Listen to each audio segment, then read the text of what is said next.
Bismillahirrahmanirrahim. Assalamualaikum warahmatullahi wabarakatuh.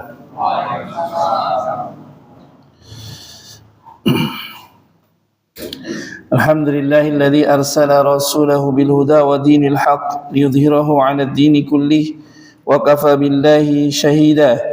Asyhadu an la ilaha illallah wahdahu la syarika lah wa asyhadu anna Muhammadan 'abduhu wa rasuluh. Allahumma la sahla illa ma ja'altahu sahla wa anta taj'alul hazna idza syi'ta sahla. Allahumma inna nas'aluka 'ilman nafi'a wa rizqan thayyiban wa 'amalan mutaqabbala. Allahumma anfa'na bima 'allamtana wa 'allimna ma yanfa'una wa zidna 'ilma. Rabbi shrah li sadri wa yassir li amri wahlul 'uqdatam min lisani yafqahu qawli wa ba'du. Ikhwani fiddin, Bapak dan Ibu yang dimuliakan oleh Allah Subhanahu wa taala. Alhamdulillah, segala puji bagi Allah Azza wa Jalla yang telah memberikan kepada kita limpahan karunia dan nikmat-Nya sehingga kita di malam hari ini diberikan kemudahan oleh Allah Azza wa Jalla untuk kembali berkumpul di tempat yang paling Allah cintai dalam keadaan sehat walafiat, dalam keadaan sempurnanya nikmat. Oleh karena itu hendaknya kita benar-benar bersyukur kepada Allah Azza wa Jalla atas apa-apa yang Allah karuniakan kepada kita. Kemudian salawat dan salam semoga senantiasa kita curahkan kepada Nabi kita Muhammad sallallahu alaihi wasallam, kepada keluarganya, kepada para sahabatnya, kepada para pengikut yang setia hingga akhir zaman.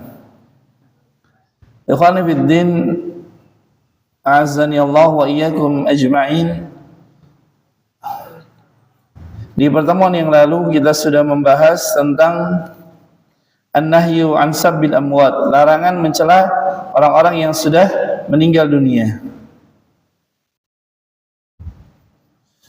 Kemudian di malam hari ini kita akan membahas tentang salah satu daripada perkara yang termasuk dosa besar akan tetapi dianggap sebagai perkara yang biasa oleh kebanyakan daripada saudara-saudara kita, bahkan oleh diri kita sendiri dan saudara-saudara muslim kita. Ini perkara yang bernama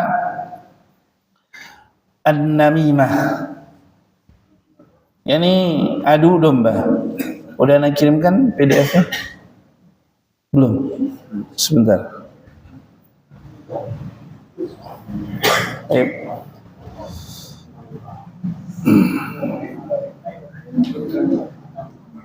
Sebentar. Dikirimkan ke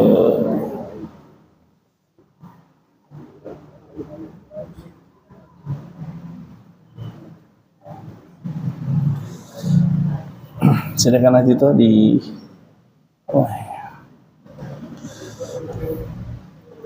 Afan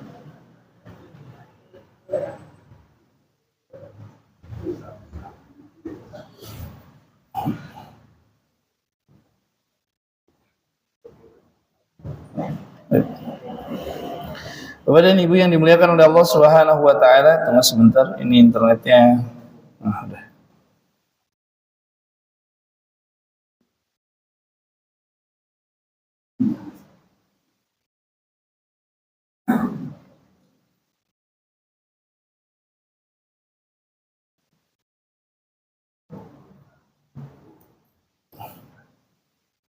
Wah, Masya Allah. Kok susah nanti ya, berarti. Ini susah, Bapak belum bisa kekirim. Padahal udah konekkan ke jaringan anak, insya Allah.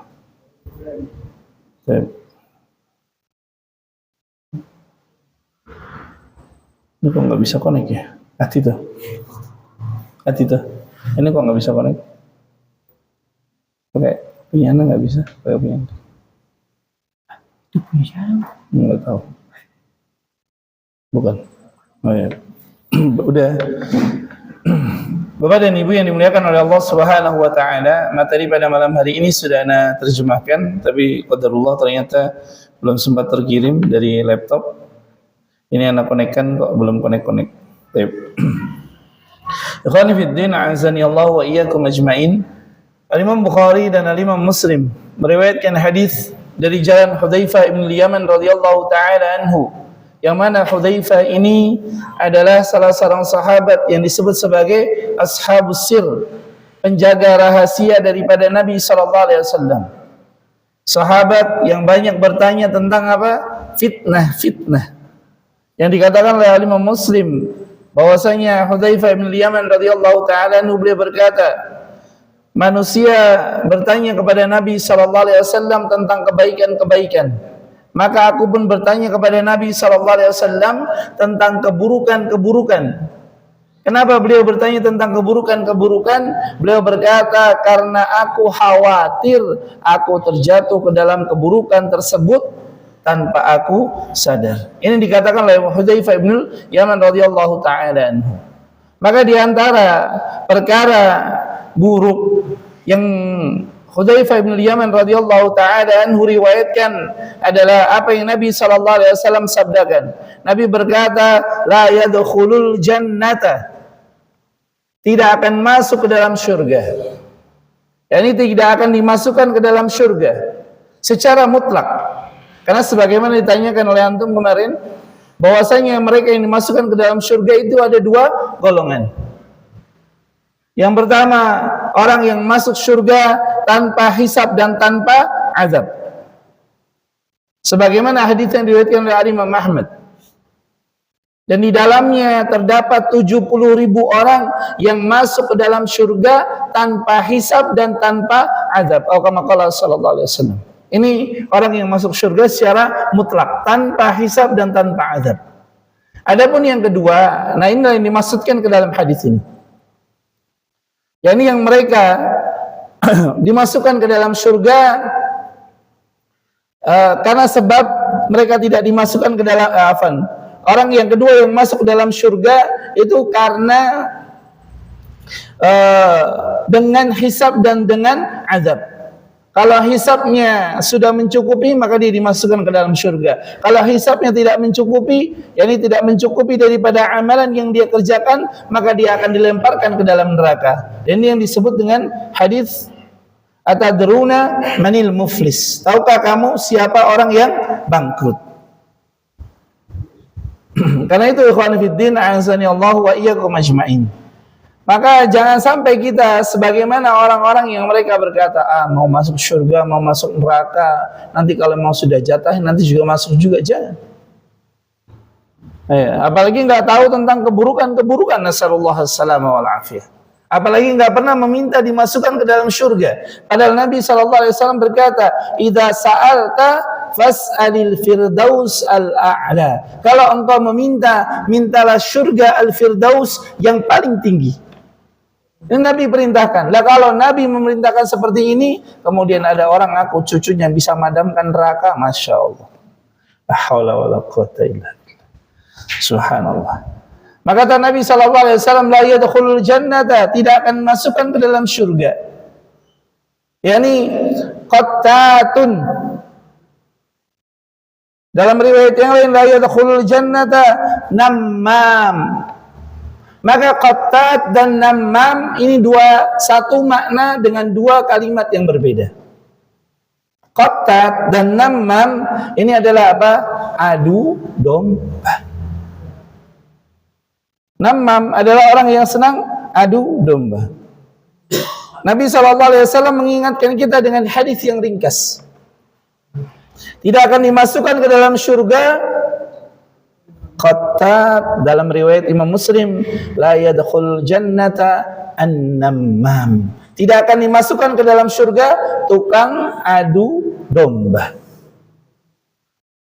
Maka hal ini menunjukkan tentang apa? Bahwasanya perkara namam, namimah ini termasuk apa? Dosa besar. Kenapa? Karena diancam tidak dimasukkan ke dalam surga. Berarti dimasukkan kemana? Nasallallahu assalamu alaihi. Karena pilihannya cuma ada dua, surga atau neraka. Tenang aja, ente nanti aneh kasih syafaat, masya Allah. Nasallallahu assalamu alaihi. Yang kasih syafaat juga belum tentu, tempatnya di mana nggak tahu kan gitu. Masya Allah, la haula wala quwwata illa billah. Subhanallah, bagaimana neraka dan surga dijadikan alat untuk propaganda. Padahal neraka dan surga harusnya dijadikan alat untuk apa? Mengingatkan manusia bahwasanya tempat kembalinya hanyalah kepada dua perkara tersebut. Imma ke surga atau imma ke neraka. Dan kita berlindung kepada Allah Azza wa Jalla darinya. Syekh Shalih Al-Utsaimin rahimahullah taala beliau mengatakan bahwasanya yang dimaksud dengan namam atau namimah ini dikatakan ma'khudatun min namil hadithi fahiya fi'liyatun bima'na maf'ulatun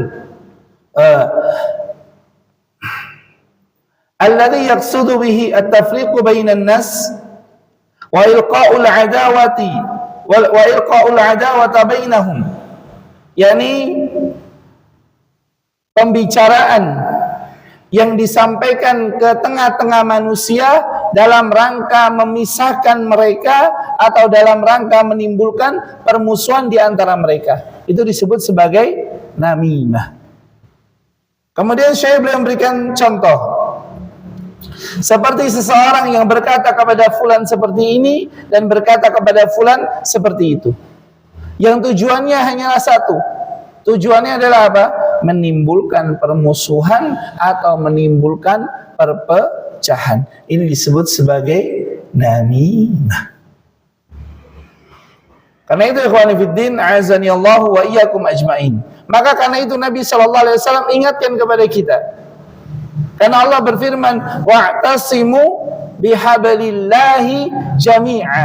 Berpegang teguhlah kalian dengan tali agama Allah Azza wa Jalla seluruhnya. Dan Allah katakan apa? Wala tafarraqu, yakni wala tatafarraqu, dan janganlah kalian saling memisahkan diri. Jangan kalian apa? Saling berpecah belah. Maka kalau tiba-tiba ada orang yang dia berupaya untuk memecah belah kaum muslimin, maka dia masuk ke dalam namam. Karena itu Nabi katakan la yadkhulul jannata al-qattat wa la yadkhulul jannata an-nammam. Tidak akan dimasukkan ke dalam surga tukang adu domba, dan tidak akan dimasukkan ke dalam surga yakni an-nammam, yakni maknanya sama seperti al-qattat. Barakallahu fikum wa assalamualaikum ilaikum. Kemudian Syekh Shalih Al-Utsaimin rahimahullah taala beliau mengatakan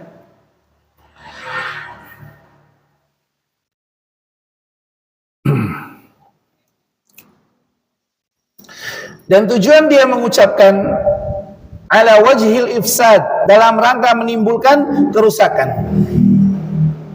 Maka beliau berkata, yakhruju bihi nammal hadithi ala wajhin nasihah.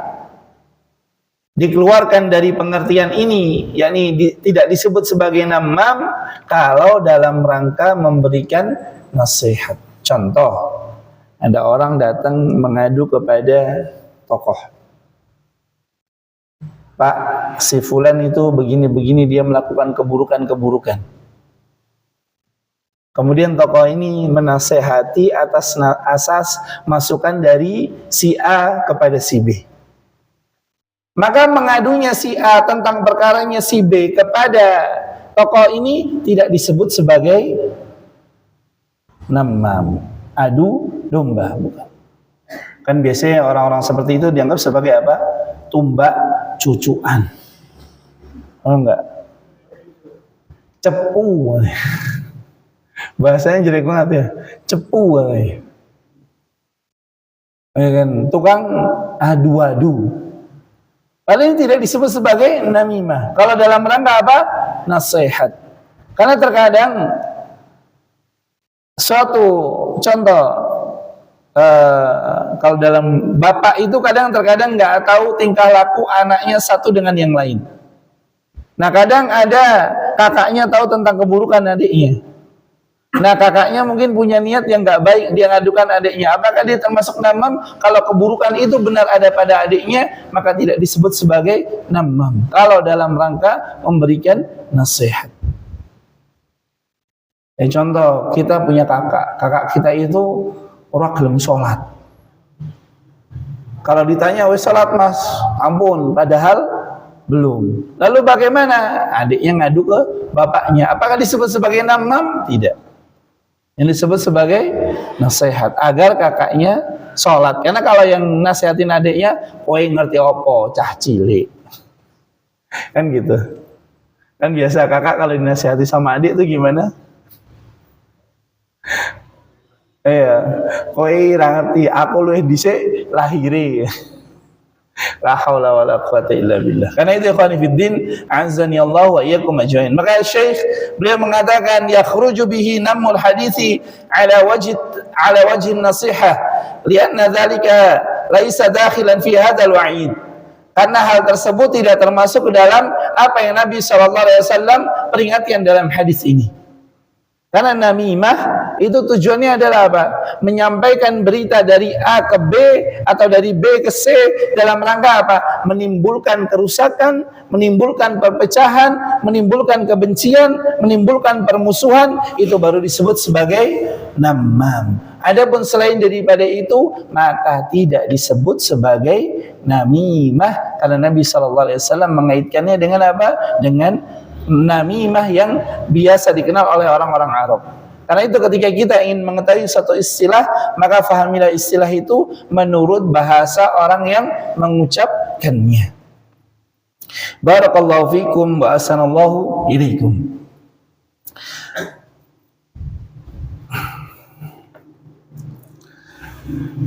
Kemudian Syekh beliau berkata, fi hadzal hadithi fawaid. Dalam hadis ini terdapat faidah. Yang pertama, anna hadhihi syari'ata mabniyatun ala kulli ma yakunu fihi ta'allufi bainal muslimin. Bahwasanya syariat di dalam agama ini terbangun di dalam perkara-perkara yang menimbulkan kasih sayang di antara kaum muslimin. Ini yang pertama. Jadi syariat ini dibangun di atas apa? Bagaimana menumbuhkan kasih sayang di antara kaum muslimin. Lihat Nabi sallallahu alaihi wasallam mengatakan apa? Al-muslimu au kama qala sallallahu alaihi wasallam yashuddu ba'daha ba'dha. Dalam riwayat yang lain, al-muslimu kal bunyan yashuddu ba'daha ba'dha. Kaum muslimin itu seperti apa?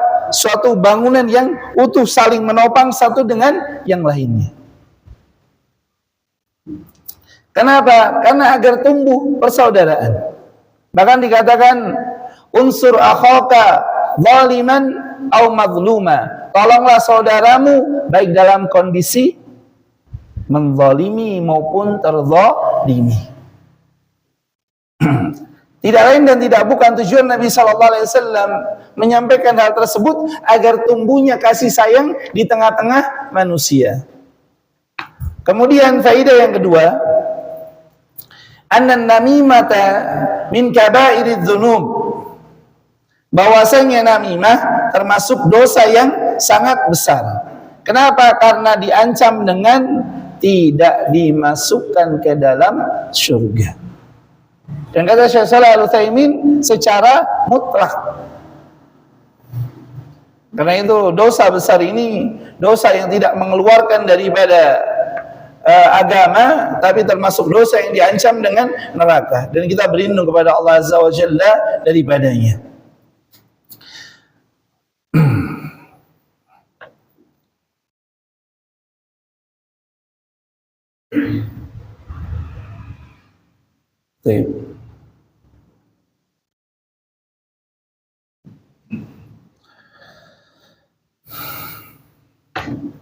Kemudian timbul pertanyaan, kalau seandainya ada seseorang yang bertanya kepada kita tentang si fulan, dan kita tahu tentang keburukannya sementara kita tidak tahu tujuannya, apakah kita wajib menjawab pertanyaan tersebut?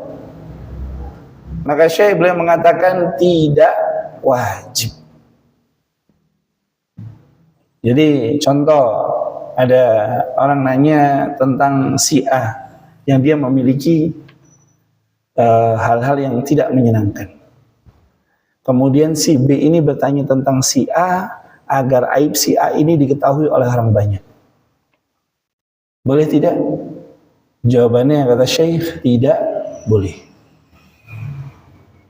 Berbeda cerita kalau seandainya si A ini adalah si A ini melakukan kejahatan-kejahatan yang sifatnya membahayakan manusia secara umum, baik yang sifatnya harta maupun yang sifatnya jiwa. Contoh, dia adalah orang yang punya kelainan, bahasa kita psikopat. Boleh nggak mengingatkan bahayanya? Boleh. Dan ini tidak termasuk dalam apa? Namimah. Mengingatkan bahayanya. Atau mungkin dia nggak pede kan, dia nggak pede mau mengingatkan dia, maka dia napuk nyilih tangan. Boleh nggak? Maka boleh saja. Kalau mau tujuannya dalam rangka apa? Mengingatkan manusia tentang bahayanya. Contoh, orang yang senang menipu, boleh nggak diingatkan? Boleh. Mungkin dia nggak berani secara langsung, dia minjam orang-orang tertentu. Karena itu ikhwan fiddin, a'azanillahu wa iyyakum ajmain. Maka namimah adalah perkara yang diperingatkan oleh Nabi SAW, dan perkara tersebut adalah perkara yang masuk kategori dosa besar. Dan ciri daripada namimah adalah apa? Tujuannya untuk menimbulkan kebencian, kerusakan, perpecahan di tengah-tengah kaum muslimin. Barakallahu fikum wa ahsanallahu ilaikum. Kemudian hadis berikutnya,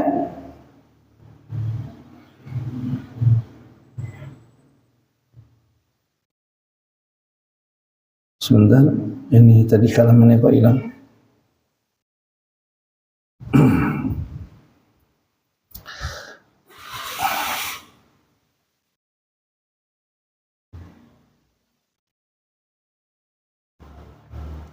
Dan yang menunjukkan bahwasanya namimah adalah termasuk dosa besar adalah apa yang diriwayatkan oleh Imam Bukhari.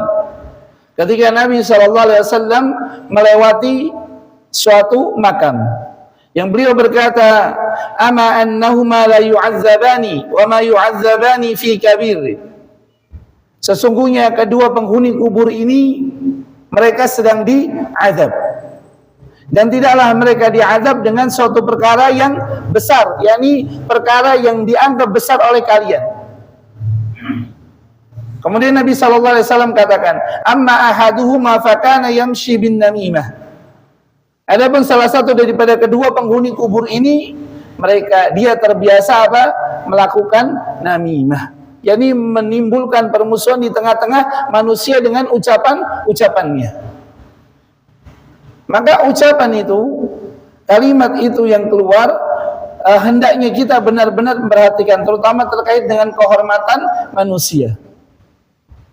Maka apabila kita ingin berbicara tentang manusia, maka pastikan bahwasanya niatnya dalam rangka memberikan nasihat, bukan dalam rangka menimbulkan perpecahan. Dan kita tidak bermudah-mudahan dalam membicarakan manusia. Karena batasan antara namimah dengan nasihat itu sangat tipis. Karena Nabi SAW katakan apa? "Wa ma yu'adzibani fi kabirin." Tidaklah mereka berdua ini diazab dengan dosa, dengan suatu perbuatan yang besar menurut kebanyakan manusia. Kemudian kata Nabi SAW, "Wa ammal akharu fakana la yastatiru min baulihi." Adapun yang lain, yang satunya, dia itu diazab kenapa? Karena dia tidak menjaga dari bekas air kencingnya. Coba antum lihat deh. Kalau ini orang buang air kecil di jalan, subhanallah. Iya. Subhanallah. Padahal kalau orang itu mau buang air kecil, hendaknya dia apa? Yastatir min nadharin nas. Dia menutupi dari pandangan manusia. Pakai pintu satu. Enggak, maksudnya ya takhalla, menjauh dari pandangan manusia. Kemudian ada adab-adab. Yang pertama apa? Kalau bisa jongkok. Kemudian tidak kencing di lubang. Kemudian tidak apa? Tidak di tempat-tempat naungan manusia, tempat orang duduk-duduk. Ini hal subhanallah. Masya Allah. Karena kata Nabi SAW, ittaqul la'an.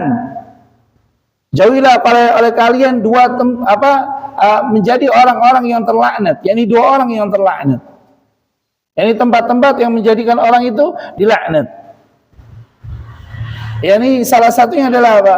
Orang yang buang air kecil di tempat-tempat manusia bernaung atau di pohon-pohon yang manusia itu berteduh di bawahnya. Ini tempat yang terlarang untuk apa? Buang air kecil dan buang air besar. Dan Masya Allah, tempat-tempat itu justru jadi tempat-tempat yang paling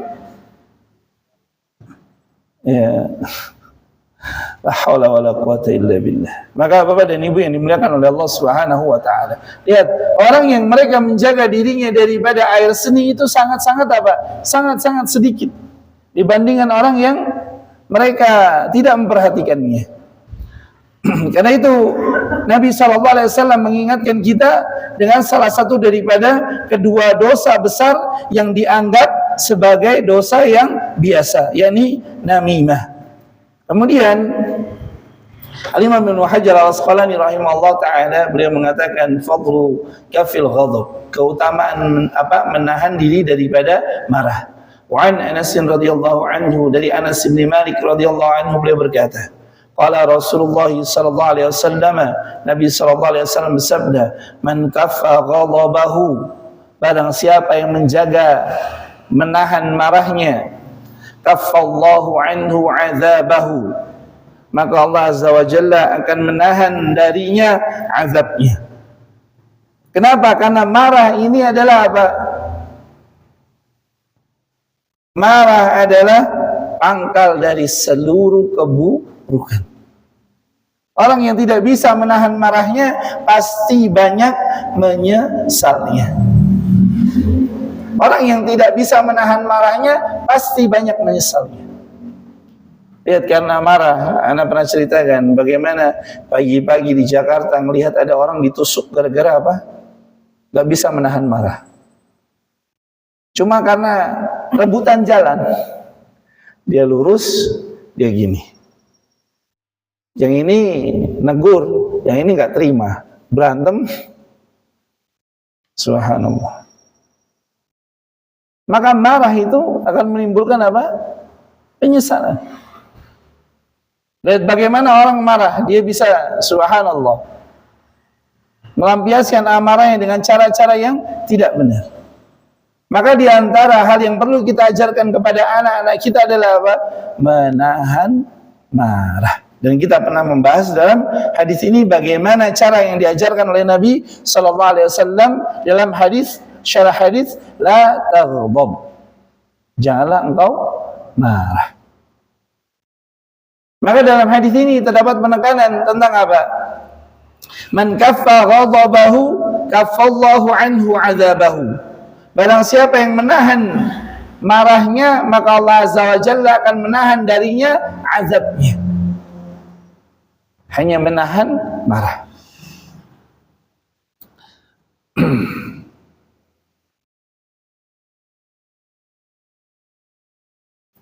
Dan Syekh Shalih Al-Fauzan hafizahullah taala dalam Ittihaful Qiram ala syarah Kitabul Jami', beliau mengatakan, fa inna Allah jalla wa ala wa'adahu bil ajri was thawab. Dalam hadis ini Allah Azza wa Jalla memperingatkan kepada orang-orang yang menahan diri daripada marahnya dengan ganjaran dan pahala. Dengan cara apa? Kafallahu anhu an-nar yaumal qiyamati. Allah akan menahan darinya, yakni Allah akan menjauhkan dirinya daripada neraka di hari kiamat. Kemudian berkata, al jaza'u min jinsil amal, balasan itu sesuai dengan amal perbuatan. Dan hadis ini merupakan penjelasan daripada hadis yang telah lalu. Sebagaimana Nabi SAW beliau mengatakan, laisa syadida bisur'ati, tidaklah disebut sebagai orang yang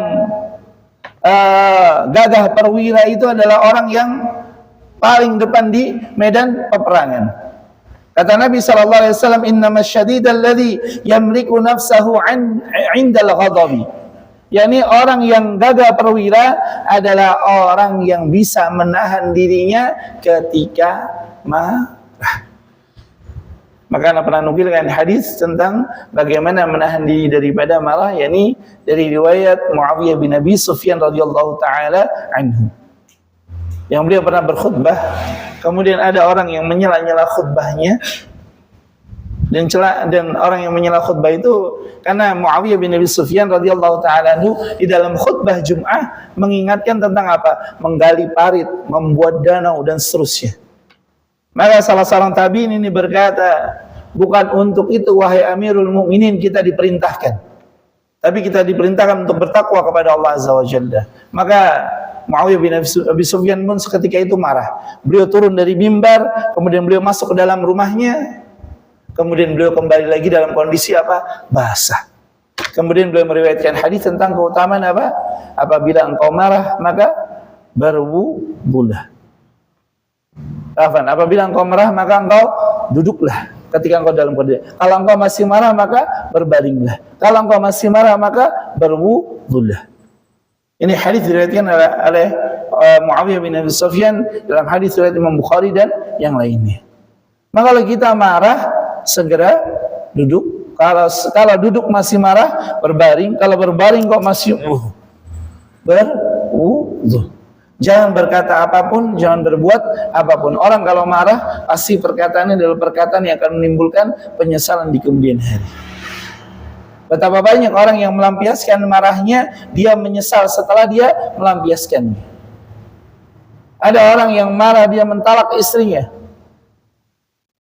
Kemudian setelah itu, begitu dilihat-lihat, kok masih menarik ya. Tapi sudah ditalak. Jatuh nggak talaknya jatuh. Setelah nalak dia nyesel. Masya Allah. Ternyata istriku cantik ya. Masya Allah. Setelah apa? Mentalak la haula. Kan menyesal kan? Dia marah, dia pukul istrinya. Setelah memukul, qadarullah masya Allah harus dibawa ke rumah sakit. Setelah itu dia menyesal.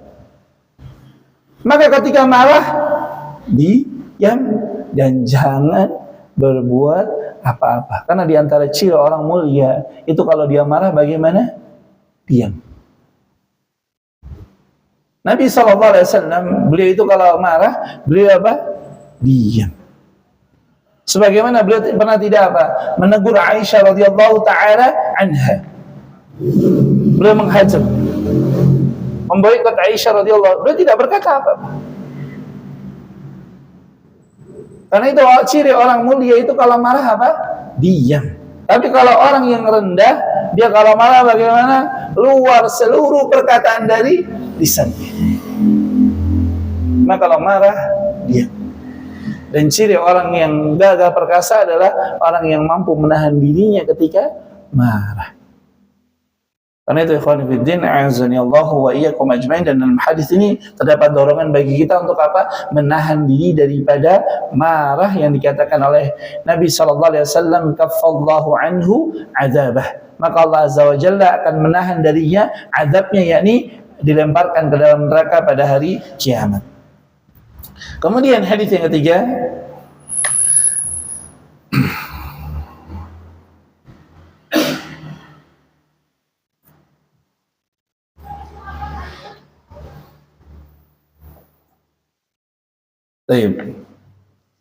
kata Nabi sallallahu alaihi wasallam dalam hadis yang diriwayatkan oleh Al-Imam At-Tirmidzi, kemarin dapat faedah yang sangat bagus daripada Ustaz Abdul Hakim dalam Muqaddimah Sahih Muslim. Beliau menjelaskan perbedaan antara musnad, sunan dan al-jami'.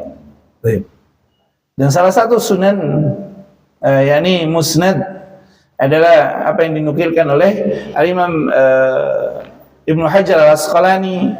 Beliau berkata, wa an Abi Bakr As-Siddiq radhiyallahu taala anhu. Al-Imam At-Tirmidzi meriwayatkan hadis yang sanadnya sampai kepada Abu Bakar As-Siddiq.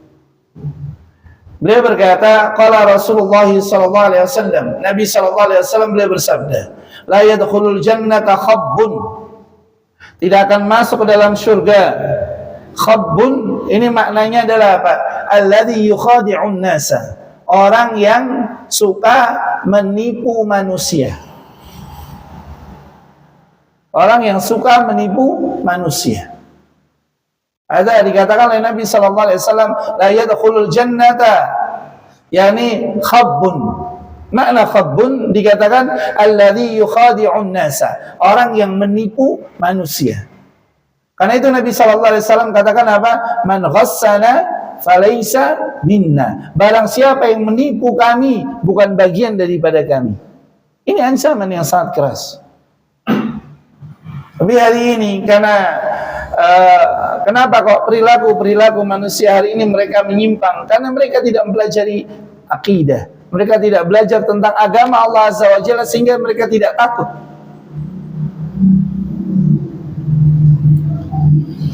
Dan kenapa kok anak berkata seperti? Karena anak bermuamalah dengan banyak manusia dan anak bertemu dengan sebagian daripada mereka yang menipu manusia, subhanallah. Yang paling sering adalah apa? Telepon gelap. Selamat, Anda mendapatkan 500 juta. Yang nanti langsung akan ditransfer ke rekeningnya. Tapi harus membayar biaya administrasi sebesar 3 juta. Nggak ada yang 100 ribu. Nggak apa-apa 100 ribu katanya.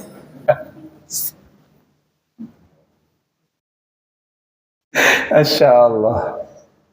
Kalau di Jakarta, nanti kalau mempunyai ada saudara yang ke Jakarta, kalau ada tawaran kerja yang ini ciri-cirinya mudah. Ciri-cirinya itu diminta untuk membayar di awal. Bahkan hatta, mau kita nggak punya nih, dia bilang, adanya berapa di kantong? Adanya 20 ribu pun dia. Itu di daerah namanya Tebet. Kantor utamanya daerahnya Tebet dan itu di Ruko. Besok langsung kerja. Kalau setoran, kalau menyetorkan 1 juta. Wah, saya nggak punya 1 juta, ini 20 ribu. Ya 20 ribu nggak. Uangnya masih di ATM, tak anterin sampai kali ini. Dan itu di Jakarta. Maka ikhwan fillah, azani Allah wa iyyakum ajma'in. Dan Masya Allah, ada banyak orang hari ini mereka nggak sadar mereka menipu manusia. Contoh flash sale saat tanggal 1 bulan 1 tahun 2001, Magicom harga 5.000 dibeli, yang datang ukurannya segini.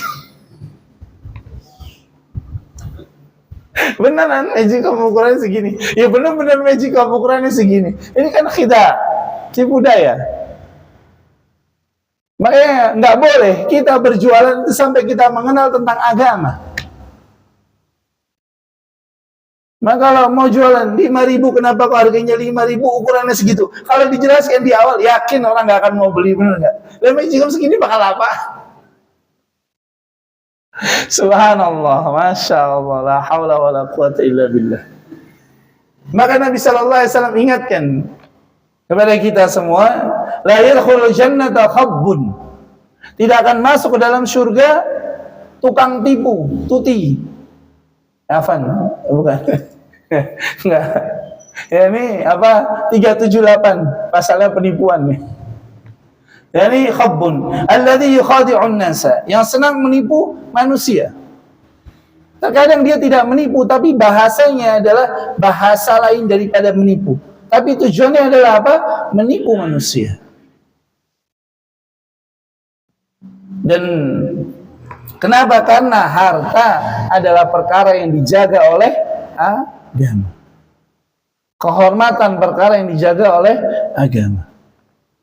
Contoh tawaran kerja di Dubai, nyetor 20 juta. Sampai sana dijual ke Kamboja. Ini namanya khidah, tipu daya. Subhanallah. Kemudian wala bakhil. Nah ini. Dan orang-orang yang bakhilun, cetil. Kita sudah bahas kemarin di pertemuan yang lalu. Tentang bahaya apa? Bakhil. Karena bakhil ini subhanallah ciri daripada para pecinta dunia. Kenapa? Karena dunia di dalam hatinya. Ada orang nabung sampai nahan dirinya untuk seluruhnya, ternyata begitu dia pensiun divonis kanker. nggak bisa makan enak, duitnya nggak bisa dipakai. Subhanallah. Maka bakhil itu tidak akan mendatangkan kepada kita kecuali keburukan. Karena itu Nabi SAW katakan, la yadkhulul jannata khabbun wala bakhilun. Nah. Kemudian Nabi katakan, wala sayyi'ul malakah, dan pemilik yang buruk. Punya. Di sini dikatakan,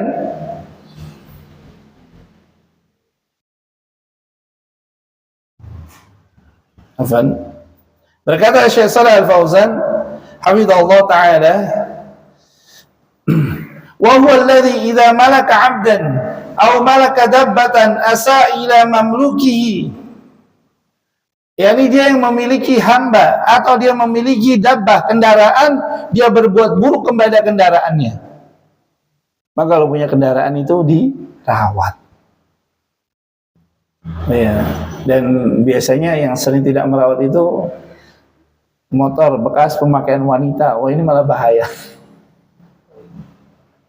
Kadang suka lupa apa? Ganti oli.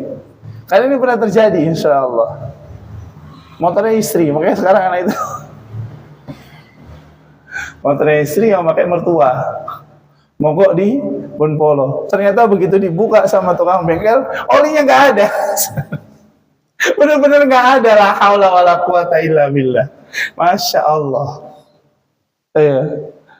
Untung yang pakai, bukan untung. Yang pakai mertua, dibawa di Bonpolo. Subhanallah, Masya Allah. Maka berlaku buruk kepada kendaraan adalah salah satu caranya adalah apa? Abai di dalam perawatan.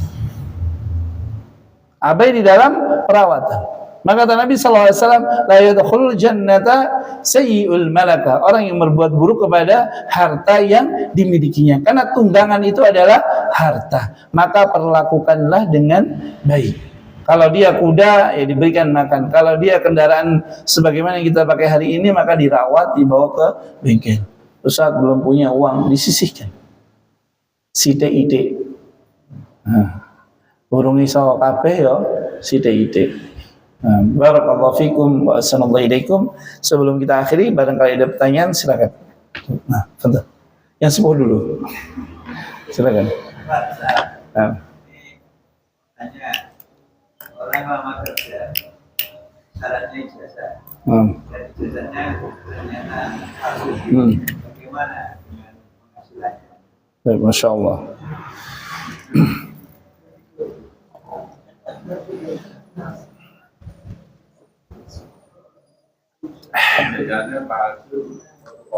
Baik. Nah, iya, karena yang asli ditaruh di rumah ya. Kalau ijazahnya palsu, karena itu bagian daripada syarat.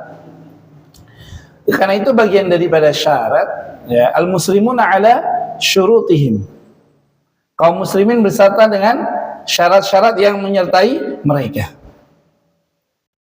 Maka dia berbuat dosa di awal itu. Dia bisa diancam dengan hadis ini, la yadkhulul jannata khabbun, yakni menipu manusia. Tapi kalau dia punya skill, nah, sebagian daripada ulama, Anda pernah baca tentang pertanyaan ini, dia berdosa di satu sisi, tapi kalau dia punya kemampuan, maka dia halal menerima hasilnya, tapi dia berdosa di sisi ini, yakni menipu manusia. Dia berdosa dari sisi apa? Menipu manusia. Tapi kalau dia punya kapasitas, dia punya keahlian, maka dia halal menerima hal itu. Tapi kalau dia nggak punya keahlian, dia melakukan dua dosa.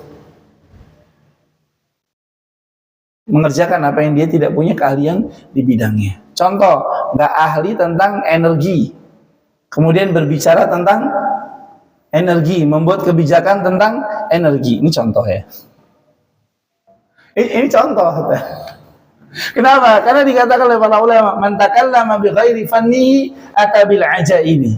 Barang siapa yang berbicara bukan pada bidang disiplin ilmu yang dia kuasai, maka akan muncul dari dirinya perkara-perkara yang ajaib. Maka kalau dia memang punya skill, punya kemampuan, contoh orang yang punya coding, orang yang punya keahlian coding, dia hacker, tapi dia nggak punya ijazah. Nah, kemudian dia bikin utak-atik, jadi ijazah. Nah, dia pakai buat ngelamar, tapi dia punya kemampuan. Maka Anda pernah dapati, kalau nggak salah, fatwa dari Syekh Shalih Al-Utsaimin atau Syekh Shalih Fauzan, kemudian dinukilkan oleh sebagian daripada asatidzah. Anda pernah dengar ini? Nanti insya Allah Anda akan carikan rujukannya. Tapi kalau dia punya kemampuan, maka dia halal menerima. Tapi kalau dia tidak punya, dia tidak halal. Seperti itu. Allah Ta'ala. Maka tentu. Oh ya, kemudian jazakallah. Betul.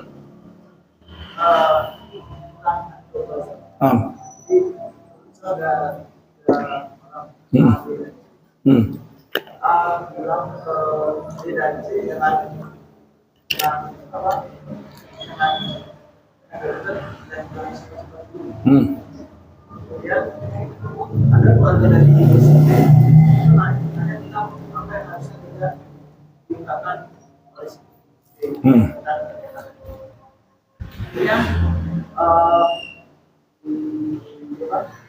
di jawablah oleh si B. Nah, tapi si B tahu, si B bilang kalau si A, tapi nggak expect, maksudnya cuma bilang aja, cuma nggak expect kalau saya bakal nah. Pertama, apakah itu masuk Indonesia? Dan yang kedua, sikap si itu seperti apa? Iya. Ini pertanyaan yang sangat bagus. Oh, azan dulu ya. Azan dulu, fadhal. Silakan.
الصلاة القائمة محمد رسول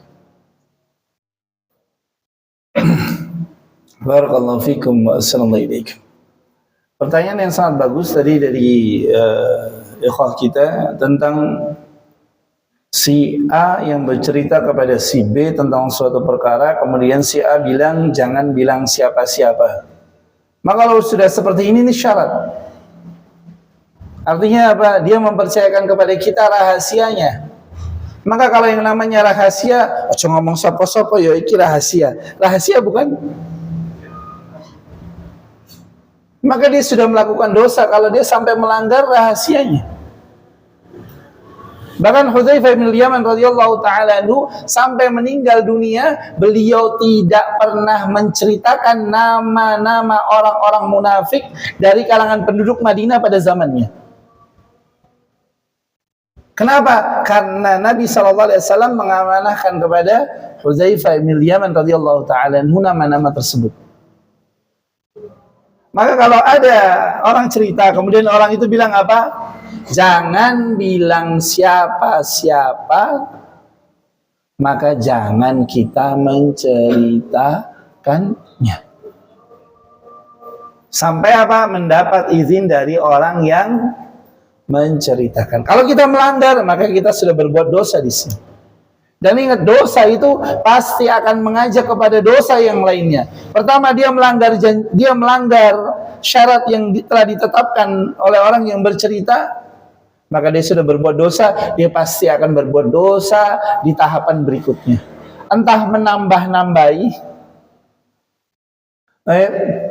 entah bumboni, yang akhirnya kabar dari A ke B, dari B ke C berubah. Contoh, A cerita ke B, kodok itu lompat. B, dia dengar itu, dia cerita ke C apa?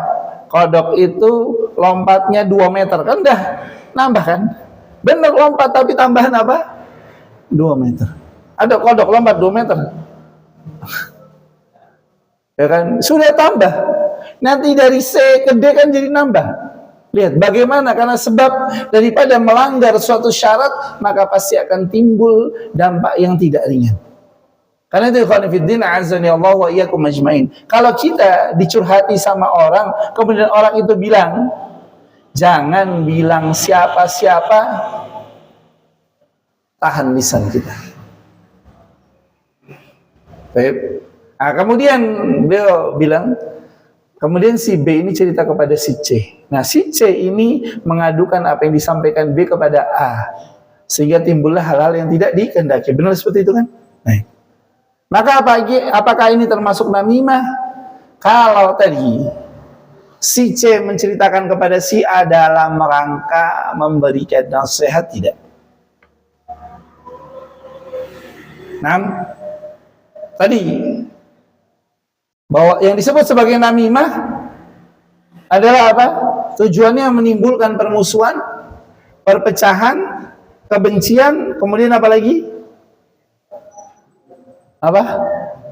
Kerusakan, maka itu masuk kategori namimah. Kalau bukan tujuannya itu, maka disebut sebagai nasihat. Nah, kalau tujuannya si C bercerita kepada si A, itu tolong diberikan nasihat kepada si B. Kalau diberikan rahasia, jangan menceritakan kepada orang lain. Kalau seperti itu, niatnya adalah agar apa? Si A memberikan nasihat kepada si B.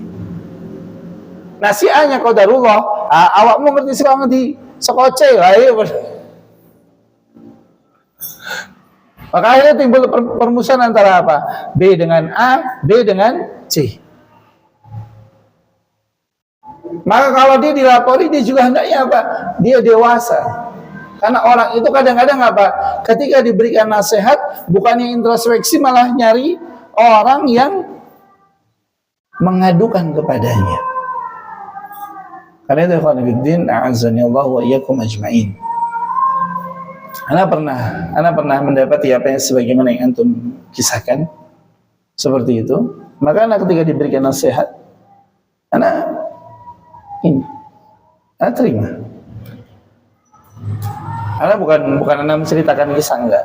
Tapi ini kasus yang lain. Cuma caranya hampir mirip sebagaimana yang antum. Apakah itu termasuk namimah? Maka dikembalikan kepada tujuannya si C ketika menceritakan kepada A. Kalau niatnya dalam rangka memberikan nasihat, insya Allah bukan. Meskipun yang timbul adalah hal-hal yang tidak baik, karena nasihat itu kan kadang-kadang pahit. Nah, orang itu kalau makan pahit kan kadang-kadang bereaksi kan. Orang itu kalau senang dapat duit, diem atau Contoh, orang dapat BLT, oh menang baik. Coba nggak dapat, mau kayak adil ya, kan gitu. Ya kan, nah sama. Ya karena kalau niatnya dalam rangka nasihat, insya Allah tidak. Tapi kalau niatnya dalam rangka menimbulkan permusuhan, maka itu masuk kategori namimah. Seperti itu. Allah Ta'ala. Baik. Nah. Masih ditanyain, dia nggak mau ngomong kan. Jadi dia apa adanya. Sikap yang Maksudnya? kita sudah beramanan. Nah, kita itu ada hal lain. Ditanya, karena sih dia kita benar sikap yang diambil si itu seperti apakah yang mau baik. Ini tadi yang Anda sampaikan. Kalau ada orang bertanya tentang suatu rahasia dan orang itu diamanai untuk bilang jangan bilang siapa-siapa, maka apa yang saya katakan? Diam. Mendingan tanya sama si A langsung, saya nggak tahu. Mendingan tanya sama si A, saya cuma, jangan dia berkata apa-apa. Nah kalau kita diamanai, diam saja. Karena sebagaimana Hudzaifah bin Yaman radhiyallahu taala anhu, beliau didesak oleh para sahabat besar untuk menceritakan nama orang-orang munafik. Ini orang-orang munafik. Nah, orang-orang munafik itu kira-kira apa kata Allah Azza wa Jalla? Innal munafiqina fid darkil asfali minan nar. Tapi ketika ditanya tentang nama-nama mereka, Hudzaifah bin Yaman, beliau tidak menceritakannya sampai beliau meninggal dunia. Maka inilah sikap seorang muslim ketika dia diminta untuk apa? Menjadi penjaga rahasia. Maka diam ketika kita diceritakan suatu perkara tentang orang lain, kemudian orang itu bilang apa? Menengguai iki rahasia. Barakallahu fiik. Silakan, ada lagi pertanyaan? Nah, sebentar. Nah, itu apanya dosa? nah. Itu ada orang yang melamar kerjaan menyuap, dan menyuapkan dosa. Nah, terus orang tersebut minta fatwa kepada ulama, bagaimana cara bertobat. Kalau ini bertobat ya keluar dari kerjaan itu, apakah bisa dikiaskan seperti tadi? Baik. Bagaimana hukum pekerja yang dia menyuap di dalam meraih pekerjaannya? Sebagian ulama mengatakan haram. Kenapa? Ar-rashi wal murtashi fahuma finnar. Penyuap dan yang disuap dua-duanya di al-murtashi, ar-rashi wal murtashi fahuma finnar. Yang menyuap dan yang disuap dua-duanya berada di dalam neraka. Maka hukumnya apa? Haram, dan ini minal kabair. Karena itu pendapat sebagaimana yang antum sampaikan, maka pendapat ada sebagian ulama yang berpendapat, dan anak condong kepada pendapat ini, hendaknya dia keluar kemudian dia apa? Melamar lagi dalam kondisi apa adanya. Karena kalau yang namanya rizki, antum mau nyuap, nggak nyuap, pasti akan sampai. Anda mendengar dari Sayyidina Al-Fadhil, kisah sahabat beliau, pemborong, yang meninggalkan proyek karena apa? Karena diminta untuk menyuap. Ada tender, beliau ikut tender, temannya saat itu ikut tender. Kemudian di dalam tender itu dipersyaratkan untuk apa? Suap. Maka dia tinggalkan. Dia nggak mau nyuap. Nanti kalau sudah rezeki pasti akan sampai. Ternyata yang menang siapa? Qadarullah, yang menang adalah orang yang menyuap. Tapi berlalu bulan, berlalu tahun, yang pemenang tender ini nggak menjalankan amanahnya. Akhirnya dicabutlah, kemudian diberikan kepada yang tidak menyuap. Maka pekerjaan itu akan kita dapatkan ketika memang itu sudah rezeki. Nggak perlu pakai suap-suap, KTBLC. Nggak. Karena yang namanya rezeki itu pasti akan sampai. Karena itu Nabi SAW katakan apa? Ayyuhan nas ittaqullah. Wahai manusia, bertakwalah kamu kepada Allah Azza wa Jalla. Kenapa? Karena fa'ajmilu fit talab, dan perbaguslah cara kamu dalam meminta kepada Allah Azza wa Jalla. Fa inna nafsan lan tamuta hatta tastawfiya rizqaha, karena sesungguhnya manusia itu tidak akan mati sampai sempurna jatah rizkinya. Meskipun mereka melihat bahwasanya hal itu adalah lambat, yakni sampainya rizki kepadanya lambat, sehingga dia menggunakan cara-cara yang haram. Maka cara yang halal dan cara yang haram tidak akan mempercepat rizkinya. Karena itu Nabi haramkan riswah. Kenapa? Karena riswah itu tidak akan menjadikan seseorang itu cepat di dalam meraih rezekinya. Buktinya apa? Ada orang yang masuk akpol habis hampir 1 M, ternyata jadi apa? Jadi polisi gadungan. Ini SK-nya nggak benar-benar dari kepolisian. Dia ditipu. Sudah sampai 1 M. Ada orang yang sudah mengeluarkan bahkan sampai lebih dari 2 M untuk menjadi apa? Institusi negara. Yang didapatkan hanya apa? Surat palsu saja, karena ternyata apa? Di badan kepegawaian itu nggak ada namanya. Maka suap itu tidak akan mempercepat jalan rezeki seseorang. Maka kalau seorang itu tadi paling aman adalah dia bertobat kepada Allah Azza wa Jalla, kemudian dia berupaya untuk apa? Memperbaikinya dengan cara keluar, ini yang paling aman, paling selamat. Kemudian dia melamar lagi dalam kondisi yang sudah normal, seperti itu. Allah Ta'ala. Baik, fadhal.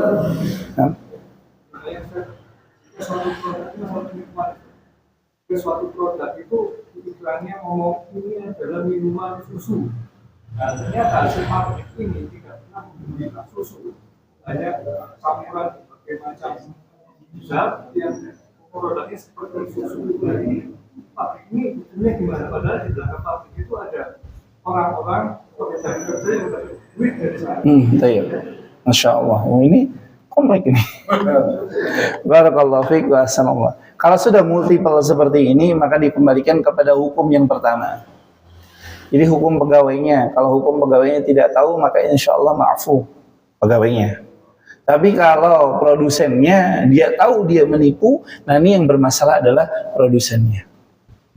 Kalau pegawainya tahu, ya dia paling aman adalah dia juga.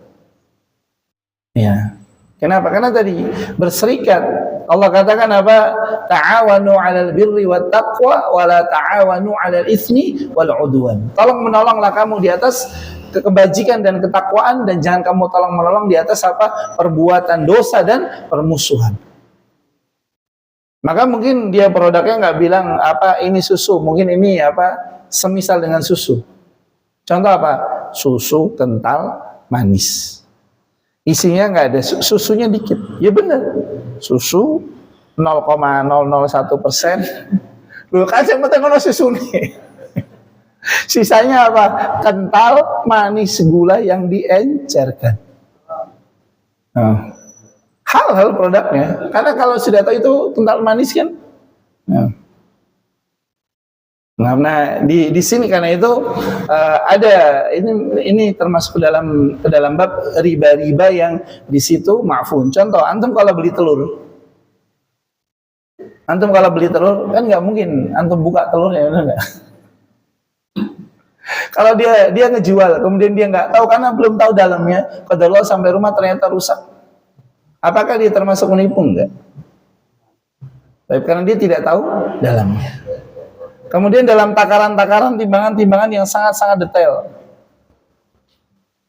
Maka penting karena itu Umar bin Khattab radhiyallahu taala beliau mengatakan apa? Janganlah seseorang itu menjual di pasar kami kecuali orang-orang yang memahami tentang agama kami. yakni orang yang paham tentang halal dan haram. Karena itu dulu yang jualan itu para ulama, Al-Imam Abu Hanifah. Benar enggak? Sebelumnya ada Muhammad bin Sirin. Pedagang yang berani rugi, bukan berani untung. Iya benar. Ada bakul wani rugi? Nggak ada. Muhammad bin Sirin rahimahullah ta'ala, bakul wani rugi dalam rangka apa? Agar pedagang yang tempat dia kulaan tidak menjualnya lagi. Ini belum beli minyak. Sampai di tempat beliau ternyata apa? Dibuka minyak tersebut ternyata ada bangkai. Berarti kan masih garansi. Bisa dikembalikan, benar nggak? Tapi Muhammad bin Sirin rahimahullah ta'ala berkata, iya kalau dia buang minyak ini. Lah kalau bangkainya diambil, minyaknya dijual. Apa yang beliau lakukan? Beliau ambil minyaknya, beliau tumpahkan semua. Setelah itu beliau dipenjara. Bakul wani perih. Maka orang yang beragama ketika dia berjualan, dia akan berani apa? Rugi itu biasa. Jangan sampai orang jualan itu mau pengennya bati, rawani, rugi. Ini pasti dia akan melakukan apa? Tipu daya. Anak pernah beli buah, bener. Anak pernah beli buah. Anak lupa beli buahnya. Tapi bukan tempat antum ya. Aman-aman. Anak ceritakan ini. Anak ceritakan. Makanya bukan. Anak lupa. Anak mau besok orang. Anak beli buah sama ibu waktu itu. Lupa anak. Begitu sampai sana, dari berapa item yang Anda beli cuma 2 yang bagus, sisanya 3 itulah haula wala quwata illa billah. Iya, atasnya itu bagus, bawahnya itu la haula wala quwata illa billah semua. Iya. Maka jangan seperti ini. Iya, pedagang-pedagang, contoh jualan beras, atasnya bagus, tengahnya kurang bagus, bawahnya busuk, dicampur jadi satu. Kita orang awam kan nggak bisa bedakan. Iya. Ini termasuk apa? Qasun. Ini termasuk apa? Khida', tipu daya. Ini masuk bagian bab riba. Kenapa kok riba diharamkan? Akan membuat manusia seperti ini. Mereka akan menghalalkan seluruh cara, yang penting apa? Cuan. Yang penting fulus, cuan. Badik celing ya, seperti itu. Kelunding lontang. Subhanallah. Karena itu ikhwan fillah, azanillahu wa iyyakum ajmain. Berhati-hatilah di dalam perkara yang bernama riba. Karena riba itu akan mendorong kita untuk apa? Melakukan tipu daya. Nasallallahu as-salamah wal afiyah. Nah, demikian yang bisa Anda sampaikan. Berkaitan dengan suap menyuap anggota dewan, kalau pas partai politik itu menyuap masyarakat. Baik.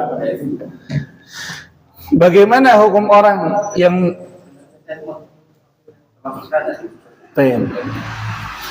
apakah tim suksesnya yang ikut dalam program swab massal serangan fajar itu masuk dalam bab dosa berjamaah? Iya.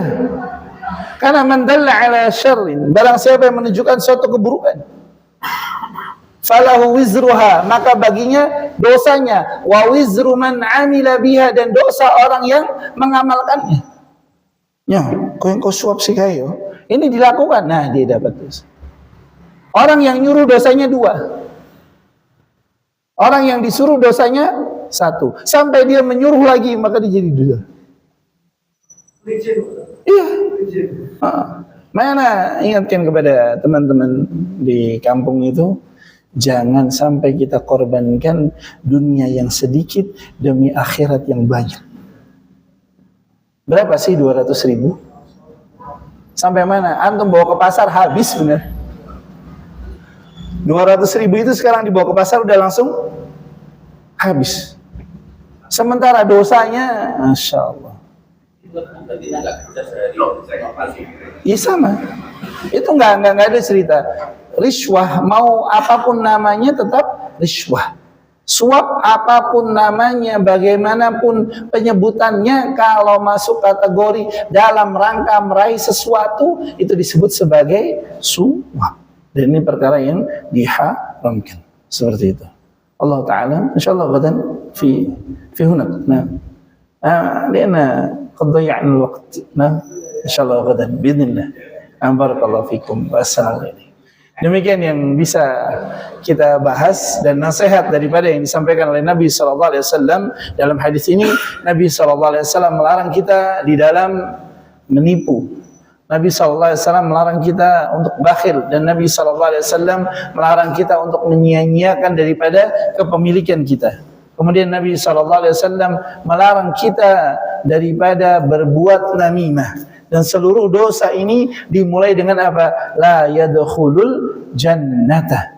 Yang artinya apa yang kita bahas adalah bagian daripada dosa-dosa besar. Yang Nabi SAW mengingatkan kita untuk menjauhinya. Nabi peringatkan kita dengan peringatan yang keras, yakni dengan kalafaz la yadkhulul jannah, tidak akan dimasukkan ke dalam syurga. Dan kita berlindung kepada Allah Azza wa Jalla daripada hal tersebut, karena mereka yang tidak dimasukkan ke dalam syurga berarti tempat mereka adalah neraka, dan neraka itu adalah seburuk-buruk tempat kembali. Sebagaimana Allah katakan wa bi'sal masir, dan neraka itu adalah seburuk-buruk tempat kembali. Maka jangan pernah kita punya keinginan apalagi menyepelekan hal-hal yang disampaikan oleh Nabi SAW. Dan kita mohon kepada Allah Azza wa Jalla, semoga Allah Azza wa Jalla memperbaiki keadaan kita. Allah Azza wa Jalla mengampuni dosa-dosa kita, dosa kedua orang tua kita, dosa guru-guru kita, dosa para masyayikh kita, dosa saudara-saudara muslim kita. Dan semoga Allah Subhanahu wa taala memperbaiki keadaan pemimpin-pemimpin kita. Allah Azza wa Jalla menjaga mereka, dan Allah Azza wa Jalla menjaga negeri kita daripada orang-orang yang merusaknya. Dan semoga Allah Azza wa Jalla memperbaiki akhir daripada kehidupan kita. Allah Azza wa Jalla memperbaiki agama kita. Allah Azza wa Jalla memperbaiki dunia kita, dan semoga Allah Subhanahu wa taala jadikan akhir hidup kita husnul khatimah, dan Allah hindarkan kita daripada su'ul khatimah. Wa sallallahu wasallam ala nabiyyina Muhammad. Subhanakallahumma wa bihamdika asyhadu an la ilaha illa anta astaghfiruka wa atubu ilaik. Wassalamualaikum warahmatullahi wabarakatuh.